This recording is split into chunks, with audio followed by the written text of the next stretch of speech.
En el estudio este día, Miguel Campos, es viernes, es su disparatario. A la distancia te saludo, querido Miguel, y no sabes qué gusto me da estar transmitiendo en tu tierra. Gente muy hospitalaria, gente muy decente, gente muy amable. Me siento muy a gusto de estar aquí. ¿Cómo estás, Miguel? ¿Tú en qué año saliste de Ciudad Cerdán para dedicarte a la vida académica y a todo lo que has hecho a lo largo de tu vida? Hola Juan Carlos, qué gusto de verdad que estés ahí en mi tierra. No tiene muchos años ya, no, nos vamos a fechar, pero fue en 1975, imagínate, cuando vine a estudiar aquí a la universidad y desde entonces pues estoy aquí más de media vida en Puebla, pero la tierra siempre se extraña, el terruño siempre será nuestra querencia, como se dice en literatura, Juan Carlos. Qué gusto que estés ahí. Hace algo de frío. Fíjate, gracias. No está haciendo frío, Miguel. Estamos ya a 12 grados centígrados. Abrimos el programa a 11 grados. Ahorita estamos a 12 grados centígrados. Bastante agradable la temperatura. Tú estudiaste, Miguel, aquí en Chalchicomula, en Ciudad Cerdán, en el Centro Escolar Francisco I. Madero. Así es, Juan Carlos, secundaria y preparatoria. Ahí estudié los últimos años de la primaria en la escuela Carlos B. Cetina, que también es muy importante en esta ciudad. Y el centro escolar, pues es del conjunto de centros escolares clásicos, ¿no? Con una educación muy firme, muy exigente. De ahí salimos con mucho orgullo. Ayúdame, Miguel, a recordar nombres de personajes importantes, nombres de personajes que de alguna manera han marcado su huella en la historia de este país, que nacieron acá. Hace rato Ricardo Aguilar, que es productor de este programa, productor de Imagen Televisión Puebla en el área comercial, que es originario también de acá, de Ciudad Cerdán, me ayudaba a recordar, por ejemplo, el nombre de Rafael Alducin, fundador del periódico Excelsior, que hoy es un orgullosísimo brazo de esta empresa de Grupo Imagen. Rafael Alducin, a quien además se le debe la invención del Día de las Madres, del 10 de mayo como Día de las Madres. Él nació aquí. Obviamente Melquiades Morales, uno de los gobernadores más queridos que ha tenido Puebla, nació aquí. ¿A quién más me recuerdas, Miguel?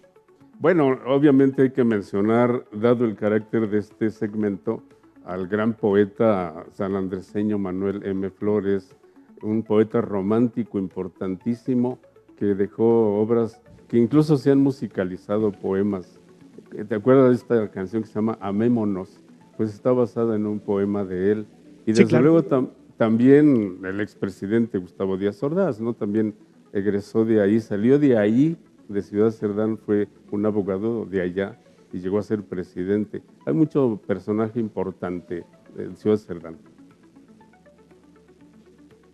Una zona que además es estratégica por su ubicación. Es decir, hace rato con el presidente del Consejo Municipal me hablaba, me decía, es que hay mucho hotel, mucho restaurante, y se entiende porque históricamente era un punto de paso entre el puerto de la Veracruz, obviamente la ciudad de Puebla, obviamente la Ciudad de México. La gente tenía la necesidad de pernoctar y entonces lo hacía acá, Miguel. Fíjate, Juan Carlos, que hay un libro que les recomiendo mucho, de un paisano, por cierto, también de allá, Maximino Pérez González, Chalchicomula de Sesma. Cuenta la historia de este lugar y es fascinante, la verdad. Es un asentamiento prehispánico, viejísimo, de más de 1000 años. Entonces creo que tiene una gran historia nuestra tierra y merece mucho, como todos los municipios, es importante, pero en efecto, como tú lo dices, fue parte del paso de caravanas en esa época, de personas que transitaban con el comercio y jugó un papel importantísimo en la Revolución Mexicana. Juan Carlos, estás ahí cerca, hay una iglesia de donde estás ubicado hacia el poniente, hay una iglesia que se llama de San Juan, donde el cura José María Morelos y Pavón ofició misas, estuvo ahí, es un sitio importante en Ciudad Cerdán en la historia de la Revolución. Aportaron muchas cosas. Y luego por ahí cerca, pues pasa también un ferrocarril que también fue parte importante del desarrollo de la Revolución Mexicana. Claro. Fueron importantes los ferrocarriles. Pues te agradezco que me ayudes a conocer un poco más acerca de tu tierra. Extraño que no hayas podido estar aquí conmigo, pero qué padre que estamos platicando a la distancia. Vamos a abordar 3 casos nada más el día de hoy, también por cuestiones de tiempo, mi querido Miguel. A ver, abrimos el primer caso. Posible, la palabra posible y la palabra probable, ¿son lo mismo, son sinónimos?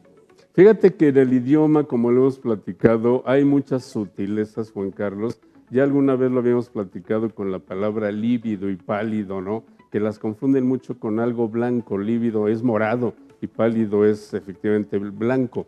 Es el caso de posible y probable. Lo que es probable es aquello que está basado en números.